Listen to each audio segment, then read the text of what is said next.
अस्सलाम वालेकुम। आज हम मैनेजमेंट ऑफ राइनोसाइनोसाइटिस पढ़ेंगे।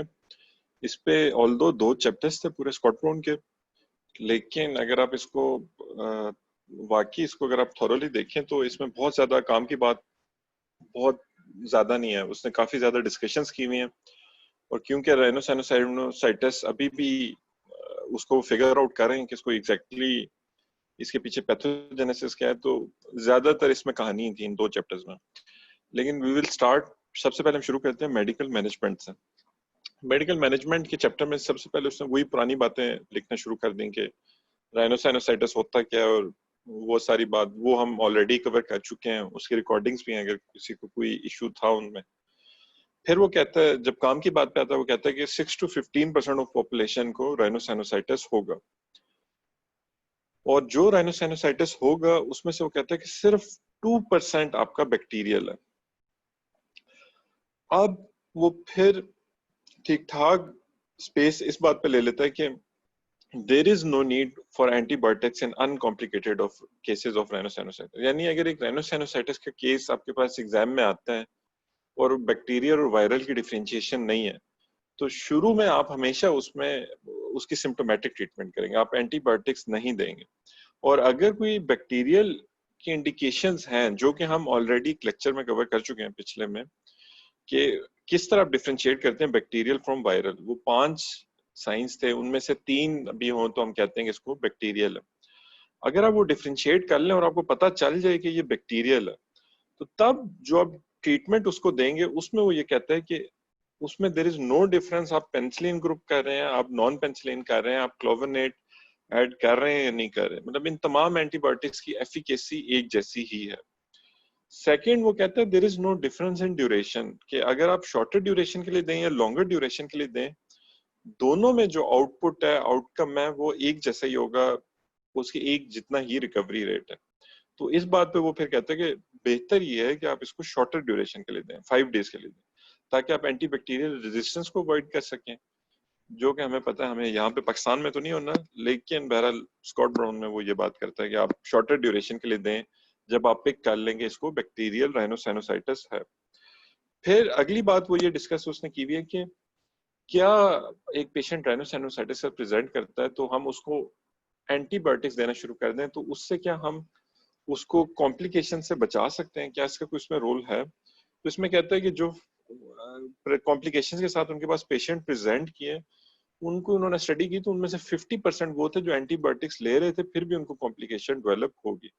तो वो कहता है there is no role of early antibiotic treatment in preventing complications. क्यों ये बात उसने डिस्कस की है? क्योंकि जो वायरल इन्फेक्शन है, दैट उसी के ऊपर सेकेंडरी बैक्टीरियल इन्फेक्शन होती है। तो कह रहा था कि कुछ फिजिशियंस अर्ली एंटीबायोटिक्स देना शुरू कर देते हैं जब उन्हें लगता है कि इसको कोई कॉम्प्लिकेशन ना हो। तो वो ये कहते हैं कि आपको अर्ली एंटीबायोटिक्स नहीं देनी, जब तक कॉम्प्लिकेटेड केस नहीं आता तब तक आपने कुछ भी नहीं करना उस पेशेंट के साथ। फिर उसके बाद वो जाता है, वो कहता है कि there are good result for corticosteroids plus nasal decongestants. वो कहता है कि अगर आप कॉर्टिकोस्टेरॉइड्स और नेजल डी कंजेस्टेंट्स देंगे तो सिम्टोमेटिक रिलीफ होगा पेशेंट को, और इसको वो हाईली रिकमेंड करता है। यानी आप देखिए, आप मेडिकल ट्रीटमेंट में पहली रिकमेंडेशन उसकी तरफ से वो ये आती है कि आप कॉर्टिकोस्टेरॉइड्स दें, क्योंकि इन्फ्लेमेशन और बाकी सारे सिम्टम्स को कंट्रोल करेगा। और सेकंड, वो कहता है आप नेजल डिकंजेस्टेंट्स दें, ताकि ये भी उसको पेशेंट को हेल्प आउट करेगा। फिर आखिर में वो ये बात करता है कि अगर एक एक्यूट राइनोसाइनोसाइटिस का पेशेंट है, तो बेस्ट चीज ये है कि आप उसकी प्रिवेंशन करें एंड एलर्जी की, क्योंकि अगर आप एलर्जी की प्रिवेंशन करेंगे तो इससे बहुत सारी चीजें उसकी डेवलप नहीं होंगी। तो कंट्रोल ऑफ एलर्जी पे वो काफी एम्फेसिस करता है एक पूरे पैराग्राफ और एक पूरी हेडिंग में। इसके बाद वो आ जाता है क्रॉनिक राइनोसाइनोसाइटिस की मेडिकल ट्रीटमेंट में। क्रॉनिक राइनोसाइनोसाइटिस में भी वो कहता है कि जो इसकी प्राइमरीली जो ट्रीटमेंट है वो मेडिकल है। सर्जरी कहता है कि सिर्फ उनके लिए हुआ failed maximum possible medical treatment. Although Pakistan में तो ये नहीं होता, लेकिन बहरहाल वो ये बात करता है कि आपने इसको मेडिकल पे ही रखना है एंड तक। जब सब कुछ फेल हो जाए और मैक्सिमम पॉसिबल ट्राई हो जाए, तब आप सर्जरी के बारे में सोचना शुरू करें। फिर जो ट्रीटमेंट है उसने उसको 3 मेजर हेडिंग्स में डिवाइड किया। पहली ट्रीटमेंट हेडिंग उसने कहा है कि आप टारगेट करेंगे म्यूकोजल इन्फ्लेमेशन को, क्यों? क्योंकि mucosal inflammation is the underlying, वो कहता है कि जो पैथोफिजियोलॉजी है जो सब कुछ करा रहा है। अब आप टारगेट करने के लिए जो आपके पास जो आप यूटिलाइज कर सकते हैं वो उसने सारे फिर ले डाउन किया कि ये हथियार आप यूज कर सकते हैं। उसमें क्या है कि वो कहता है, सबसे पहले वो बात करता है इंट्रानेजल कॉर्टिकोस्टेरॉइड्स पे, जिसके बारे में ही मतलब मोर के ये आपको देने चाहिए। वो कहता है कि आप इंट्रानेजल कॉर्टिकोस्टेरॉइड्स दें, इससे आपकी म्यूकोजल इन्फ्लेमेशन पे फर्क पड़ेगा, और ये लोकली देते हुए आप बिल्कुल घबराएं। सिस्टेमिक पे वो थोड़ी डिस्कशन करता है, वो कहता है कि कुछ केसेस में तो इसका बहुत ज्यादा फायदा हुआ है, कुछ केसेस में रिपोर्ट हुआ, कुछ में बिल्कुल भी नहीं। तो इस पे the jury is still out, लेकिन वो सिस्टेमिक कॉर्टिकोस्टेरॉइड को भी one of the treatment of choices में डाल दे। फिर इम्यूनोमॉड्यूलेटरी एंटीबायोटिक्स हैं, दीज आर स्पेसिफिक एंटीबायोटिक्स जो उन पाथवेज को टारगेट करते हैं जो क्रॉनिक राइनोसाइनोसाइटिस में अक्सर इंडिकेटेड है, मसलन इंटरल्यूकिन 8 एक्सेट्रा। तो ये एंटीबायोटिक्स भी लॉन्ग टर्म कहता है आप यूटिलाइज कर सकते हैं। फिर ल्यूकोट्राइन रिसेप्टर एंटागोनिस्ट है, अगेन आप वही पाथवे इन्फ्लेमेशन वाले उस पर आप टारगेट कर रहे हो। नोवल इम्यूनो रेगुलेशन है। फाइनली एक बड़ा मजे की चीज है, ये मैंने खुद जिंदगी में पहली दफा भी पढ़ी है, तो मुझे पता चला था कि एस्पिरिन डिसेंसिटाइजेशन भी आप कर सकते हैं। इसमें ये कहता है कि जो एस्पिरिन इनटॉलरेंस है ये major cause of chronic rhinosinusitis, Samter's triad में भी हमने पढ़ा था। तो हम क्या करते हैं, वो ये कहते हैं कि आप डोजेस रख के बिल्कुल मिनिमम डोज से शुरू करके आहिस्ता आहिस्ता बढ़ाते हुए उसको एस्पिरिन देते हैं पेशेंट को, ताकि उसकी एक टॉलरेंस डेवलप हो जाए और वो एस्पिरिन वाला फैक्टर उसमें से खत्म हो जाए, इंटॉलरेंस वाला। तो ये भी उसने इसमें डाला। सेकेंड ट्रीटमेंट का टारगेट जो वो कहता है कि it's to reduce the microbial load. अब इसमें क्या होता है कि इसमें बहुत लंबी बहस करने के बाद वो ये कहता है इसमें कोई खास फायदा इसका नहीं। वो ये इसमें अब टारगेट हम मतलब जो टारगेट करते हैं, जो कुछ फिजिशियन इसको एम्प्लॉय करते हैं, वो ये कहते हैं कि हम एंटीबायोटिक लोड को टारगेट करें थ्रू डिफरेंट मोडेलिटीज, जिसमें एंटीबायोटिक्स भी आ जाती हैं और बाकी सारी चीजें भी आ जाती हैं।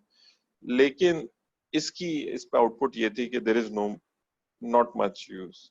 और ये बार बार यही बात इसको दोहराता है कि राइनोसाइनोसाइटिस में अनलेस बैक्टीरियल है, अनलेस कॉम्प्लिकेशंस हैं, आपने एंटीबायोटिक्स नहीं देनी। फिर थर्ड जो टारगेट एरिया वो ये कहता है treatment is aimed at improvement in mucociliary clearance. अब म्यूकोसिलरी जो स्टेसिस है वो कहते हैं कि इससे it's one of the major underlying causes of rhinosinusitis, तो इसको भी हम डायरेक्टली टारगेट कर सकते हैं। इसमें क्या क्या होता है वो कहता है सबसे पहले हम म्यूको एक्टिव एजेंट्स दे सकते हैं, agents which help the clearance. उसमें फिर उसने कुछ डिस्कस किए हुए, हम उनकी डिटेल्स में नहीं जाते। सेकंड वो कहता है कि जो फेस है, अगर एक पेशेंट अंडरगोइंग फेस है तो उस वक्त भी हम इस पॉइंट ऑफ व्यू से सोच सकते हैं कि हम उसके जो ऑस्टियाज हैं हम उनको वाइडन कर दें, इनलार्ज कर दें, ताकि कल को अगर हमें उसमें हमें मेडिसिन देनी हो तो मेडिसिन की डिलीवरी इंक्रीज हो जाती है। वो ये कहता है, इसमें उसने ये डिस्कस किया हुआ है कि बेसिकली साइनसेस में मेडिसिन पहुंचती बहुत थोड़ी है, खासतौर पे जो आप लोकली दे रहे हैं। तो अगर आप एक पेशेंट की कोई भी सर्जरी कर रहे हैं जो राइनोसाइनोसाइटिस आते हैं, तो आप ये चीज अपने जहन में रख के सर्जरी करें, ऑस्टियम्स को बड़ा करें, इनलार्ज करें, ताकि कल को वो जब मेडिकल थेरेपी पे जाएगा तो वो उसमें ज्यादा इफेक्टिवनेस उसकी हो सके। और plus not only medical therapy बल्कि इसमें क्लियरेंस में भी उसको फायदा होगा। फाइनली वो कहता है कि कॉर्टिकोस्टेरॉइड इरिगेशन आपने करवानी है पोस्ट सर्जरी एटलीस्ट 2 वीक्स, लेकिन इसको आप प्लस माइनस कर सकते हैं और इसके बहुत अच्छे रिजल्ट्स हैं to prevent rhinosinusitis from occurring again. फिर वो अगले पे आता है कि सर्जिकल मैनेजमेंट ऑफ राइनोसाइनोसाइटिस क्या होगी। सर्जिकल मैनेजमेंट में सबसे पहले अब हम क्योंकि समरी सिर्फ पढ़ रहे हैं, ताकि एक दफा जब आप लोग खुद ये चैप्टर्स पढ़ेंगे तो आपको एक क्रिस्टल क्लियर हो जाएगा। सबसे पहले वो कहता है कि प्री ऑप सिटी स्कैन कराना है, जो मर्जी हो जाए, अगर आप किसी किस्म की सर्जरी में जा रहे हैं तो अपने प्री ऑप सिटी स्कैन कराना है। फिर वो इस बात पे बहस करते हैं कि हमने क्या इसको जीए पेशेंट को देना है या नहीं देना। इस पे वो ये भी कहते हैं कि आप एक लोकल में भी कर सकते हैं और इवन आप फेस मास्क पे भी कर सकते हैं, एनेस्थेटिक जो लेरिंजियल मास्क है। लेकिन अल्टीमेटली डिस्कशन के बाद वो इस पॉइंट पे पहुंचता है कि आपने जीए में ही बेहतर है, अगर आप जीए में ही करें, अगर आपको जीए मिल सकता है। सेकंड फिर वो कहता है इसकी पोजीशन, आइडियल पोजीशन, ये एमसीक्यू के लिहाज से भी क्रिटिकल है, वो आइडियल पोजीशन इसकी रिवर्स ट्रेंडलबर्ग पोजीशन है कि आपने इस पोजीशन में इसको पेशेंट को रखना है। थर्ड फिर वो इसके बाद जाता है कि आप इसमें इंट्रानेजल प्रेपरेशंस देंगे। उसमें उसने 2-3 इंट्रानेजल प्रिपरेशंस की बात करता है। लाइडोकेन की मुख्तलिफ सॉल्यूशंस हैं, मुख्तलिफ प्रिपरेशंस हैं, 5% भी है, मुख्तलिफ परसेंटेज है। ये आप इसकी डिटेल्स में जा सकते हैं, लेकिन आप वो इस बात पे आता है कि आपने इंटरनेजल प्रिपरेशन करनी है before you are proceeding for FESS. फिर वो कहता है कि इसमें treatment of choice is FESS. अब अपने पेशेंट को प्रिपेयर कर दिया, अब फेस पे जाएंगे। फेस में सबसे पहले बात करता है आई प्रिपरेशन पे इस चैप्टर में। आई प्रिपरेशन में ये कहता है कि आइडियली पहले तो यही स्कूल ऑफ थॉट था कि आपको आईज नजर आनी चाहिए, ऑर्बिटल कंटेंट नजर आना चाहिए। क्यों? क्योंकि जब आपको ऑर्बिटल कंटेंट नजर आ रहा होता है तो आप मतलब सर्जरी में देख सकते हैं कि आप कहीं ऑर्बिटल कंटेंट को तो नहीं डैमेज कर रहे। लेकिन वो ये कहता है कि अगर आपको अब स्कूल ऑफ थॉट्स ये भी आ रहे हैं कि आप आईज को बेशक पार्शियली टेप कर दें, पूरी खोलने की जरूरत नहीं है, क्योंकि कॉर्नियल एब्रेजन्स होने के चांसेस बढ़ रहे हैं। अंसिनेक्टमी में वो कहते हैं कि इसके बाद आप सबसे पहले स्टेप में आप अंसिनेक्टमी करेंगे, रिमूवल ऑफ एथमॉइडल बुला करेंगे, पोस्टीरियर एथमॉइडेक्टमी पे बात करता है, फिर फाइनली स्फीनो एथमॉइडेक्टमी पे बात करता है, स्फीनोइडेक्टमी पे बात करता है। फिर पोस्ट ऑफ मैनेजमेंट में वो ये कहते हैं कि आपने कॉर्टिकोस्टेरॉइड्स का उसको देते रहना। इसके बाद वो आता है कि सर्जिकल कॉम्प्लिकेशंस क्या क्या हो सकती हैं। Most common complication of surgery clearly वो लिखा हुआ है इसमें, हेमरेज है। ये पूछी जाती है बात। तो अगर आपसे most common surgical complication of face पूछी जाए तो आंखें बंद करके हेमरेज पे दे दें। इसके बाद आप ऑर्बिटल इंजरी कॉज कर सकते हैं पेशेंट को। ऑर्बिटल इंजरी में फिर हेमाटोमा होने के चांसेस हैं, उसमें कुछ डिटेल्स दी हुई है उसने। फिर ऑप्टिक नर्व इंजरी हो सकती है पेशेंट को, जरा वो भी उसके फ्लोर से पास कर रही होती है। सीएसएफ लीक के चांसेस हैं। सीएसएफ लीक में वो कैटेगोरिकली कहता है कि पेशेंट को अगर सीएसएफ लीक होती है तो आपने ड्यूरिंग सर्जरी आपने उसको क्लोज करना है थ्रू फैट, उसकी वो प्लग करके।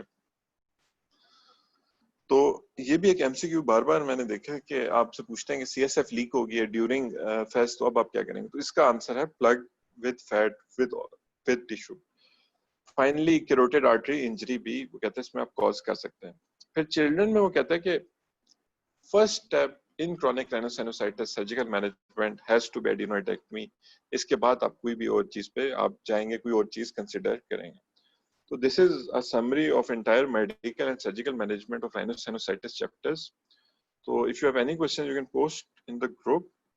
So we will inshallah stop over here, and then we will continue the next chapters afterwards. Thank you.